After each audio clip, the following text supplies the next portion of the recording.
Could be better, could be worse. Mark chooses to sleep on the street with his dog instead of sleeping inside a warm shelter.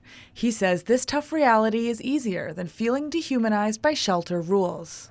But you aren't a human. You're a slave. You're like, you come in, you got to do what I say. I mean, yeah, it's safer in all that sense, but it's worse than jail. Mark is not alone in feeling his individual needs can't be met in a shelter. It's estimated that around 2,700 people are homeless in Vancouver, and only a fraction either can or are willing to use high or low barrier shelters. 90% of the shelters I've ever been in, they just looked at you like you're all the same. Even though it's very clearly, if you spend a few seconds, you can tell the difference between the homeless people. But yet, most of those places, they weren't properly trained and maybe overworked and overwhelmed. They couldn't cater to the different homeless people.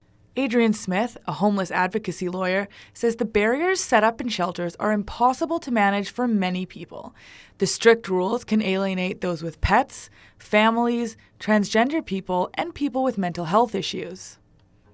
The lives of homeless people are often chaotic, and when that comes inside, it can be shocking. But I think it's also fairly infantilizing and quite insulting to suppose that people who are homeless now won't be able to have suitable housing and don't have the skills to maintain suitable housing.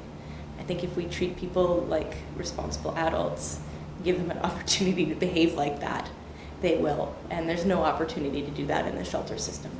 One shelter, Union Gospel Mission, told us that they try to be as inclusive as they can, but some barriers are necessary to run a shelter. They say these rules help guide their counselors' limited attention to those people that are ready to transition into more permanent housing. Despite differing views on shelter rules, everyone interviewed agreed on one thing: more permanent housing, not shelters, is the only fix for the homeless crisis in Vancouver. Laura Taylor in Vancouver for BCIT Magazine.